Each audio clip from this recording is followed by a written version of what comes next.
하나님의 말씀은 요한복음 1장 29절에서 36절인데요. 29절에서 31절까지 그리고 35절, 36절을 보도록 하겠습니다. 요한복음 1장 29절을 보도록 합니다.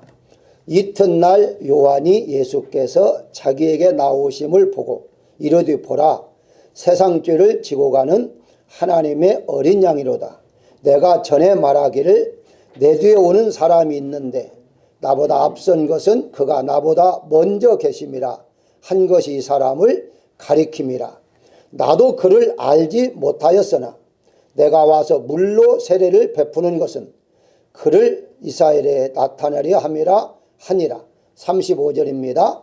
또 이튿날 요한이 자기 제자 중 두 사람과 함께 섰다가 예수께서 거니심을 보고 말하되 보라, 하나님의 어린 양이로다.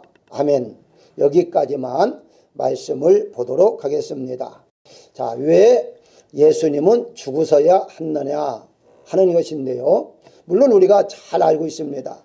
기본적으로 왜 예수님은 죽으셔야 했는가 하는 관점에서 볼 때에 정확한 대답은 예수님이 죽으셔야 내가 살기 때문입니다. 만약에 예수님께서 죽으시지 않았다면 온 인류는 살아나지 못했을 것입니다.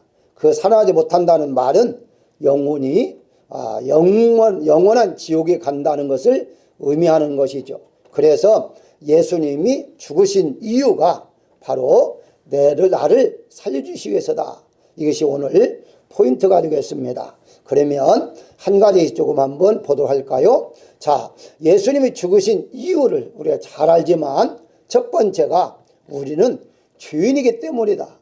다시 말씀드리면 예수님께 우리의 죄를 사해 주시기 위해서 죽으셨다. 이렇게 이제 보시면 되는데요.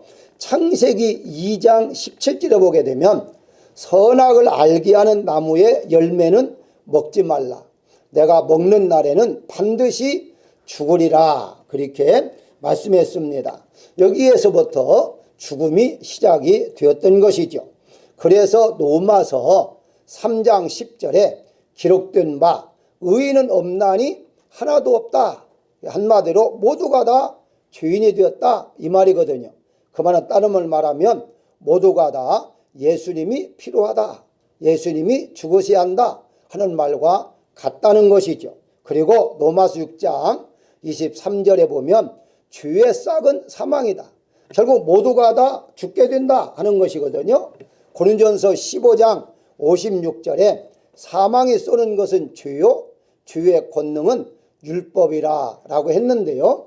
이 율법이 바로 예수님께서 죽으셔야 할 이유였습니다. 왜냐하면 법을 이루기 위해서죠. 율법의 법을 이루기 위한데 그 율법을 이루지 아니하면 결국 우리는 죽게 된다. 그 율법을 통해서 죄를 범하게 되고 죄를 통해서 사망이 오기 때문에 결국 율법은 우리가 잘 아는 대로 이 죄라는 것을 깨닫게 하는 거다.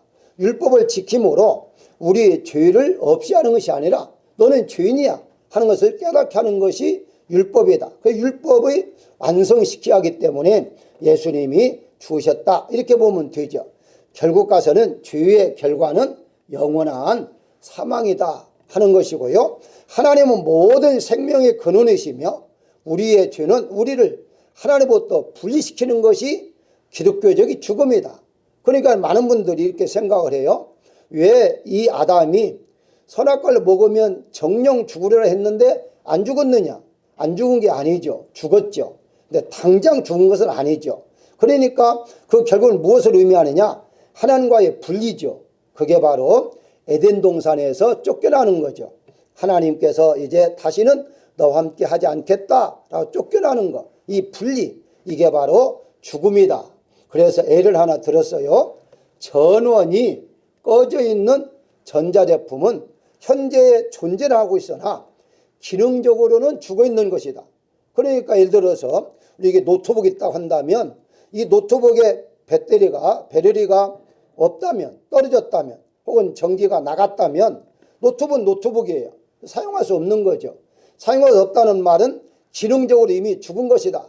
그러니까 우리가 살아있다고 하지만 영이 죽어있기 때문에 사실은 죽은 상태다, 이렇게 이제 보시면 됩니다. 그래서 성경에 죽은 자라 라고 말하는 것도 실제적 육체적인 이 생명은 안 죽었지만 영이 죽었기 때문에 죽은 자다, 이렇게 말할 수가 있는 것입니다. 그래서 성경은 죄 때문에 우리가 육체적으로 살아있어도 영적으로는 죽어있다라고 분명히 말씀하고 있습니다. 둘째로 보게 되면, 그렇다면 예수님 누구신가? 예수님은 죄가 없으시다. 자, 인간은 죄가 있습니다. 자, 이 죄를 사함받기 위해서는 죄가 전혀 없는 사람이 필요했죠. 그래서 예수님께서 사람으로, 즉 인자로 오셨는데요, 요한일서 3장 5절에 보게 되면 그가 우리 죄를 없애려고 나타나신 것을 너희가 아나니 그에게는 죄가 없느니라 하고 분명히 말합니다. 물론 한두 구절 있는 것이 아니라 많은 구절이 있지만 저는 오늘 한 구절만 여러분에게 소개하고 있습니다. 우리의 죄가 사함을 받기 위해서는 나의 죄를 대신 처리해 줄 사람이 필요한데, 이것을 성경에서는 대속이라 그래요. 이 대속물로 오셨다라고 말하잖아요. 그래서 마태복음 20장 28절에 목숨을 많은 사람의 대속물로 주려 하려 함이라. 예수님 오신 목적이 우리의 죄 때문에 오셨다, 우리가 죽어야 할 자리에 대신 죽으시기 오셨다, 이게 분명한 사실이죠. 그래서 데살로니가전서 5장 10절에 보게 되면 예수님께서 우리를 위하여라는 단어, 위하여 죽으사, 이 위하여라는 단어가 어떤 건가 하는 거죠. 그 위하여 단어는 신학적인 용어로는요, 대속이라는 용어입니다. 한마디로 예수님께서 우리를 대속하시기 위해서 죽으셨다, 이 말이거든요. 이게 대속이라는 단어가 위하여라는 단어로 바꿔진 것뿐입니다. 한마디로 우리를 대신해 죽으셨다 하는 것이거든요.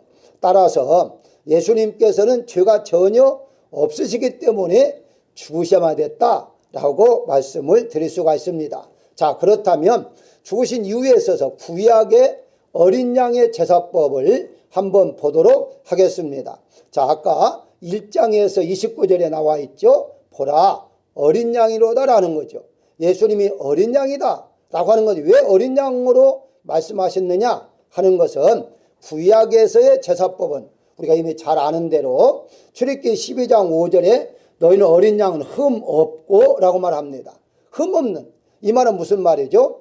이제 오늘날로 따지자면은 죄가 없는 이라는 말과 같아요. 그러니까 흠이 없는 양을 드림으로 대신 죄를 사해 줬는데, 그것은 한 번으로 끝나지 아니하고 계속 죄를 범할 때마다 계속 여러 번 이런 제사를 드렸다. 그런데 죄가 있을 뿐만 아니라 죄를 범하지 않았다 할지라도요, 1년에 몇 번씩은 의무적으로 드려야만 됐습니다. 항상 제사를 드려야만이 자기의 죄를 탕감받았다, 이렇게 보시면 되죠. 그래서 레위기 4장 32절에서도요 어린 양은 속죄제물입니다. 아까 다 설명드렸죠. 대속, 속죄제물로 가져오려거든 흠이 없는 것을 가져와라 라고 말하고 있죠. 흠이 없는 것, 그래서 예수님은 죄가 없기 때문에 이 땅에 오셔서 죽으셔야만 됐다 하는 것을 말씀하고 있어요. 자, 그렇다면 이 친히 어린 양을 준비했다고 할 때에 어느 때부터 준비했느냐? 그건 더 거슬려 창세기 3장 15절에서 말씀했습니다만은 정확하게 창세기 22장 8절에 내 아들아 번제할 어린 양은 하나님이 자기를 위하여 친히 준비하셨다. 이때에 아브라함이 바로 이삭에게 말한 것이지만 이것은 구속 역사를 통해서 예수님을 친히 아버지 되시는 하나님께서 우리를 위해서 준비해 놓으셨다는 말과 같다는 것입니다. 결국은 예수님은 창세전부터 이미 준비된 어린 양이다, 이렇게 이제 우리가 보시면 되는 것이죠. 자, 신약에서 어린 양의 제사법은 이제 달라졌죠. 아까 말씀드린 대로 요한복음 1장 29절에 이제 예수님께서 세상 죄를 지고 가는 어린 양이다, 이렇게 예수님이 대신 어린 양이 되었다 하는 것이고요. 베드로전서 1장 19절에 오직 흠 없고 나오잖아요. 흠 없고 점 없는 어린 양 같은 그리스도의 보배로운 피로 됐다라고 분명히 말하고 있습니다. 요한계시록 7장 14절에도 큰 환란에서 나오는 자들인데 어린 양의 피에 그 옷을 씻어 쉬게 하였다라고 말하죠. 한마디로 예수님이 흘리신 피로 인해서 우리가 완전히 깨끗함을 얻었다 하는 것이 신약의 어린 양의 제사법이다. 이렇게 이제 보시면 되는 것입니다. 그래서 다시 여기에 이제 그림을 제가 일부러 넣었는데요. 구약의 이제 어린 양이 신약의 예수님의 피로 대체되었다. 이렇게 보시면 되죠. 그래서 이제 히브리서 9장 15절을 보게 되면 염소와 송아지 피로 하지 아니하고 오직 자기의 피로 영원한 속죄를 이루셨다. 중요한 것은 단번입니다. 단번에 성소에 들어가셨다. 한 번으로 끝났다. 이제 여러 번을 하지 않았다. 이렇게 이제 보시면 되는 것입니다. 그래서 예수님이 죽으셔야 할 이유는 우리의 죄를 위해서다. 우리의 죄를 완전히 제거하기 위해서다. 이것이 바로 예수님이 죽어야 할 이유였다라고 보시면 됩니다. 그 다음에 왜 그러면 예수님이 십자가에 죽으셔야 하는가 하는 거죠. 우리가 여러 가지 죽음이 많습니다만은 왜 하필이면 십자가냐 하는 겁니다. 그것이 바로 십자가에서 죽어야 할 이유가 당시에 가장 큰 형벌이 십자가 형벌이었어요. 아니 뭐 단두대에서 목도 자르는 것도 있지 않느냐. 목 자르는 건 간단하죠. 고통이 없죠. 순간적으로 목이 잘라지기 때문에 이 십자가에서의 이제 죽음은 바로 죽는 게 아니잖아요. 이제 못을 박았기 때문에 피가 계속해서 흐르면서 점점점 의식이 이르면서 죽어가기 때문에 그렇습니다. 역사적인 요세푸스라는 역사학자가 기록된 저술이 있는데요. 거기에 보게 되면 어떤 사람은 그 의식이 1000번 이상이나 의식이 이랬다 깨어났다 이랬다 깨어났다 한다는 거예요. 1000번 이상이나. 그러면서 어떤 경우는 3일, 4일을 간다는 거예요. 그래 왜 무릎의 그 관절을 이렇게 꺾었느냐 하는 것은 오래 이제 가도 안 죽으니까 꺾어가지고 이렇게 도망가지 못하도록. 이게 결국은 십자가에서 내려온다 할지라도 살지 못하는 거죠. 결국은 죽는 거죠. 그게 가장 큰 아픔을 통해서 죽게 하는 것이 십자가 형벌이었기 때문에 십자가에서 죽으셨다 하는 것을 말씀을 드릴 수 있는데요. 좀 구체적으로 한번 더 볼까요? 자, 저주, 죽음을 해결하기 위해서 십자가에서 죽으셨는데요. 선악과를 먹은 후에 사람들이 죽게 되었잖아요. 자, 나무와 죽음은 온 인류의 문화에 영향을 끼쳤다는 거예요. 아니 십자가가 어떻게 선악과까지 연결되느냐 하는 겁니다. 선악과 즉 선악을 알게 하는 나무잖아요. 나무. 그 나무를 통해서 죄를 범했기 때문에 나무를 통해서 그 죄를 사함을 받아야 됐어요. 그게 바로 성경의 구속작적인 원리는 것인데요. 자, 그래서 이 문화는 바로 성경뿐만 아니라 이 창세기에서 있었던 문화가 다른 이방인들까지 번졌어요. 그게 바로 여러분들 아다시피 십자가형은 페니기아, 페르시아, 이집트 등으로 유행한 처형법이었습니다. 가장 고통스러운 것이기 때문에 일찍부터 이런 이제 처형법이 있었어요.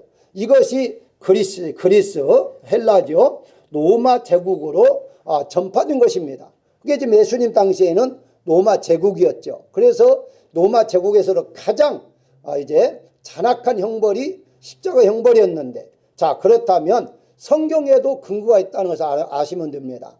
성경에도 어떤 근거가 있느냐? 우리가 잘 아는데 창세기 40장 19절에 보게 되면 이 요셉이 바로에게 하는 말이에요.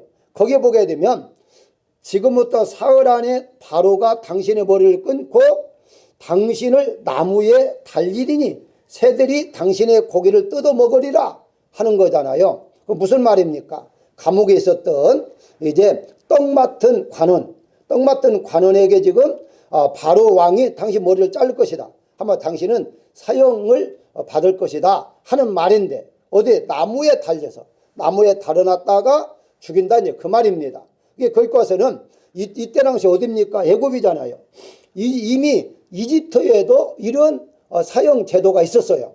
그 다음에 에스더 우리 잘 아는데 모르드게를 매달려고 했던 하만을 다니 왕의 도가 그치니라. 여기는 어디죠?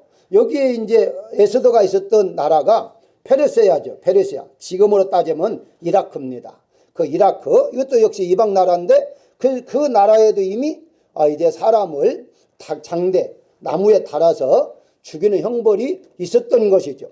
자, 이와 같이 다른 이방 나라도 당시에 가장 큰 고통을 안겨주는 이제 처벌이 바로 여기 십자가였기 때문에 이런 나무에 달려서 죽인 일들이 많았다 하는 것을 볼 수가 있습니다. 자, 저주를 해결하기 위해서 우리가 구속자적인 면에서 다시 한번 생각해 보도록 하겠습니다. 자, 그러면 성경은 어떻게 말하느냐 하는 거죠.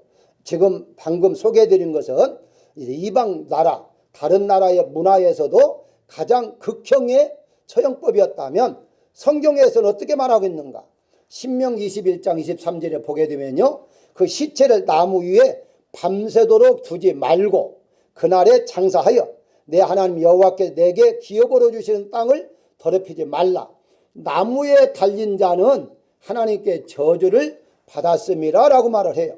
그러니까 당시에 나무에다가 처형을 시킨 사람은 하루 만에 그냥 이제 처리를 해버려야 한다. 오래 놔두면 안 된다. 왜냐하면 그것은 하나님께 저주를 받은 자이기 때문이다라고 그래요. 자, 민수기 21장 9절에 보게 되면 우리 잘 아는 대로 모세가 놋뱀을 만들어 장대 위에 다니라고 말하잖아요.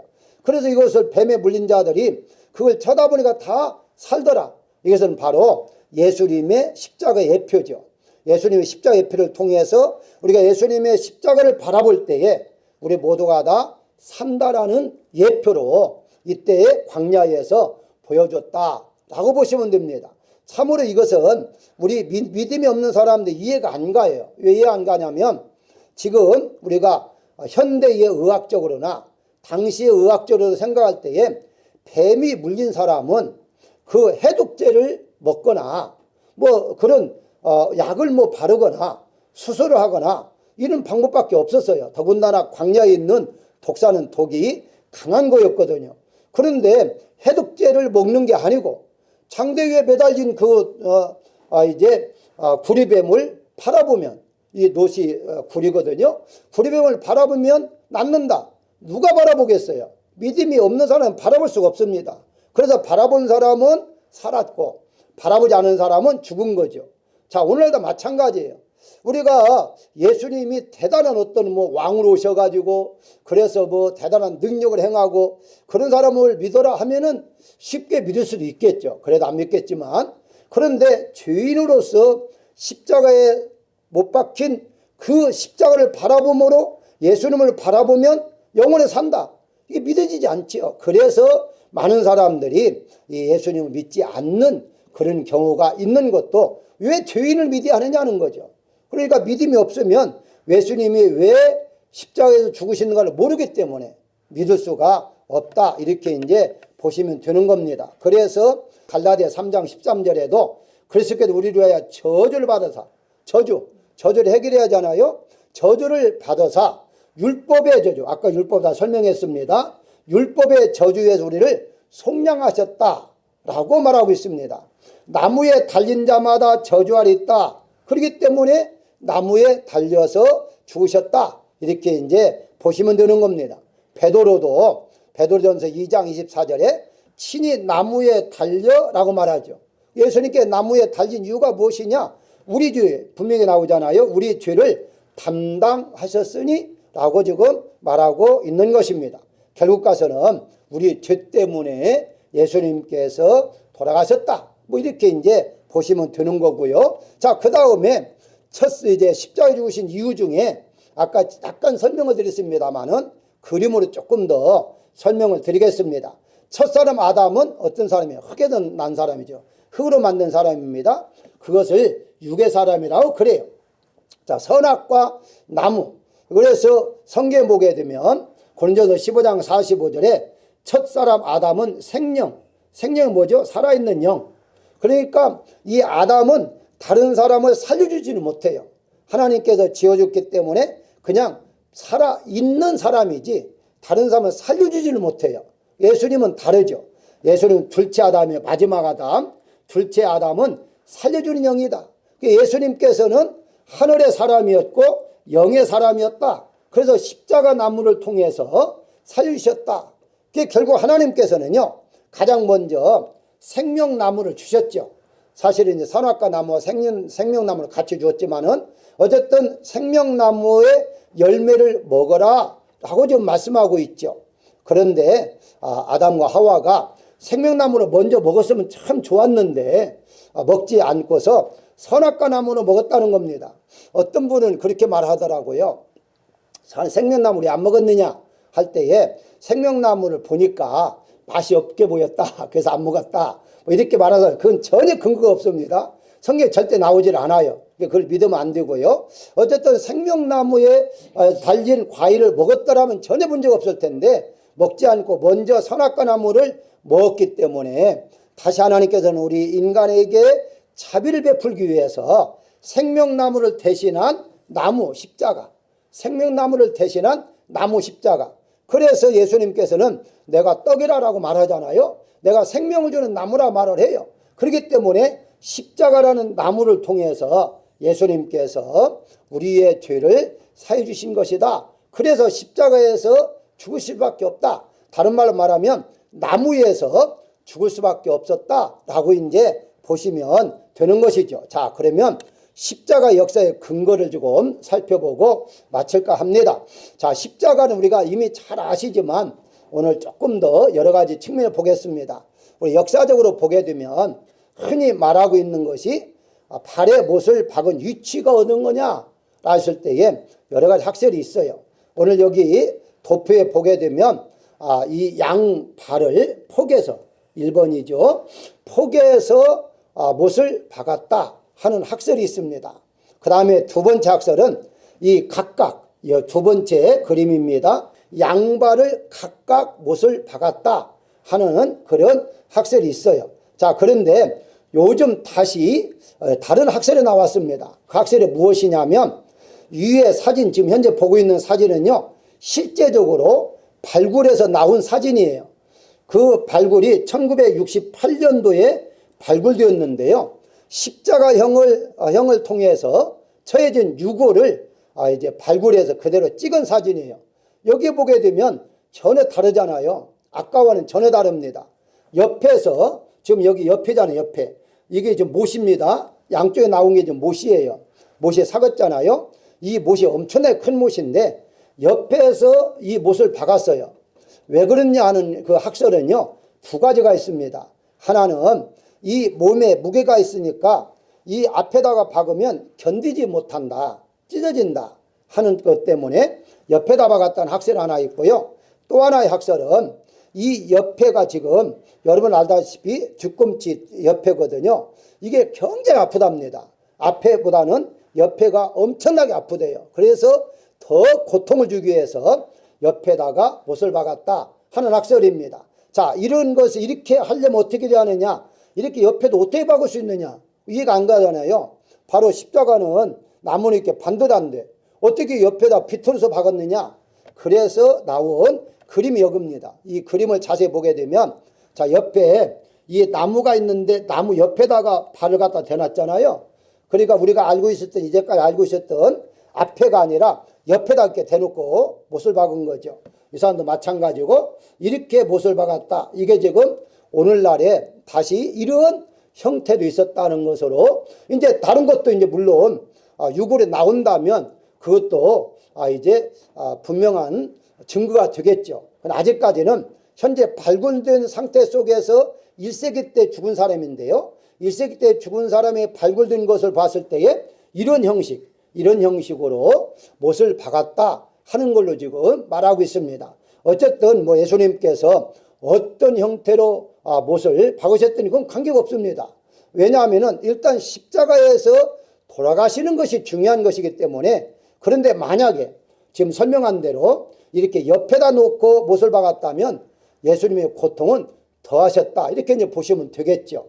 앞에서 못 박는 뻔라도 옆에서 박는 것이 엄청나게 더 큰 아픔이 있기 때문이죠. 자, 그러면 손은 어떻느냐? 손도 마찬가지입니다. 우리 기자까지 알기로는 이제 이 그림 1번에 나온 대로 이런 식으로 못이 굉장히 크죠. 이런 식으로 못을 박았다 하는 학설이 많았는데요. 다시 이제 발굴을 통해서 이 손목입니다. 이 세 번째 그림이 손목인데요. 이 손목에다가 못을 박았다 하는 학설이 조금 요즘 또 지배적입니다. 왜 그럴까? 아까 말한 대로 여기다 박아야만이 더 아프다는 거예요. 여기 가운데보다도 여기가 엄청나게 아프다는 건데, 왜냐하면 관절이 있기 때문에. 그래서 밝은들 그림을 한번 보시게 되면 여기 도표 여러분들이 빨간색을 보시면 됩니다. 이 빨간색이 약간 지금 내려왔는데요. 조금 더 위로 올라가면 됩니다. 약간 더 올라가서 그림이 표시가 되어야 하는데 여기다가 지금 못을 박은 거죠. 왜냐하면 원래는 우리가 알고 있는 건 여기 손바닥 가운데였는데 여기다가 못을 박았다. 이것이 바로 그림을 지금 이제 그린 것인데, 여기에 이제 그 발도 마찬가지 아까 말한 대로 여기다가 못을 박았다 하는 거거든요. 옆에 A라는 이제 그 표시를 되어 있죠. 거기다 박았다. 그래서 지금 발굴된 것을 보게 되면 뼈를 꺾었다는 것이 발굴에서 나왔어요. 이게 지금 발굴된 실질적인 뼈들의 모습인데요. 여기에 보게 되면 이 뼈가 좀 꺾어졌잖아요. 이게 꺾어졌잖아요. 이런 식으로 이제 꺾어졌는데, 이 꺾어진 것은 다시 그림 가서 보게 되면 이거죠. 이 그림에 보게 되면 B라는 이제 표시된 거, B로 표시된 거, 여기 이제 그 다리를 꺾어버린 거죠. 그러니까 꺾어버리니까 살아난다 할지라도 도망갈 수가 없죠. 양발을 다 꺾어버리기 때문에 이 꺾었던 뼈가 바로 지금 다시 밑으로 내려와서 꺾었던 뼈가 지금 발굴된 거예요. 이 자체가 이렇게 꺾어놔 버리는 거예요. 근데 예수님은 안 꺾었죠. 왜냐, 이미 숨을 거뒀기 때문에 꺾지 않았습니다. 근데 대부분의 죄수들은 왜 꺾느냐라고 했을 때에 이제 안식일이 다가오게 되면요, 놓아둘 수가 없어요. 그래서 이제 역사적으로 보게 되면 길게는 5일까지도 가는 사람이 있다는 거예요.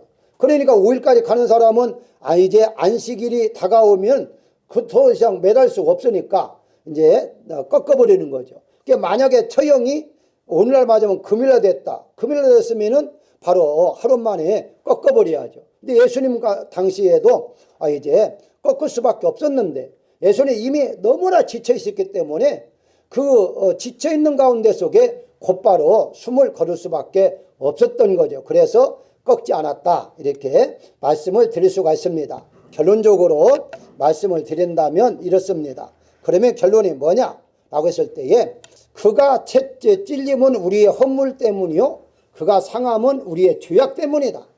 그가 징계를 받음으로 우리는 평화를 누리고 그가 채찍에 맞음으로 우리는 나음을 받았다. 모두가 다 예수님이 다 우리가 받아야 할 걸 다 받으셨다라고 말씀을 드릴 수가 있겠고요. 사도행전 8장 32절에 도살장으로 가는 양과 같이 끌려갔다라고 말씀하고 있습니다. 어린 양이 조용함과 같이 그 입을 열지 않았다라고 말하죠. 왜냐하면 말할 필요가 없죠. 어차피 이 세상 우리를 위해서 죽으시기 위해서 오셨기 때문에 변명하거나 할 필요가 없었던 것이죠. 그래서 결론적이 뭐냐면, 어린 양 오신 예수님이 십자가를 통해서 우리가 받아야 할 영원한 형벌을 대신 받으셨다 하는 것이 오늘의 결론인데요. 그럼 우리가 할 일이 무엇이냐는 거죠. 그럼 이제부터 우리는 그냥 그대로 예수님만 믿으면 끝나느냐? 아닙니다. 한 가지 딱 할 일이 있습니다. 이것이거든요. 내가 죽어야 예수님이 사신다 하는 겁니다. 아니 무슨 말이냐? 아까는 예수님이 죽어야 내가 산다고 했는데 왜 내가 죽어야 하느냐 하는 거죠. 자, 예수님이 죽으신 것은 우리의 영원한 영원 때문에 영원히 살게 하기 위해서 죽으셨다면 육성적인 것, 내가 육신적인 것을 육성적인 것, 죄성을 죽여야만이 바로 내 안에 예수님이 사시는 겁니다. 그러니까 내 자신이 죽지 아니하면 예수님은 나와 함께 살 수가 없어요. 그 예수님이 나와 함께 사신다면은 내 자신이 날마다 죽는 거죠. 그래서 바울이 말한 대로 나는 날마다 죽노라는 게, 날마다 죽는다는 말은 육성을 죽여야만이 예수님이 내 안에 산다는 것입니다. 꼭 여러분들이 기억하셔서 내가 죽지 않으면 예수님과 함께 살 수가 없다. 예수님이 나를 다스리기 위해서 이 땅에 오셨는데 내 안에 계시면서 나를 다스리는데 내가 살아있다. 나의 자아가 살아있다. 나의 자존심이 살아있다. 그럼 어떻게 예수님이 다스리겠습니까? 그래서 성령을 충만해 주심으로 성령에 의해서 나를 다스리잖아요. 그래서 깨닫게 하고, 그래서 깨닫지 못하면 연단을 통해서 또 깨닫게 하고 낮추시고, 어저께 다 설명드렸습니다. 그렇게 함으로 나의 자신을 죽어야만이 내 안에 예수님이 함께 사신다. 이게 아주 중요하거든요. 꼭 기억하십시다. 오늘 이제 메인이 이렇습니다. 핵심이 예수님이 죽어야 내가 산다. 이게 첫 번째고요. 그 다음에 내가 죽어야 예수님이 내 안에서 산다 하는 거, 이것만 여러분들이 기억하시고 내일부터 조금 더 도표를 통해서 요한복음에 나타난 예수님의 모습들을 한 가지씩 보도록 하겠습니다.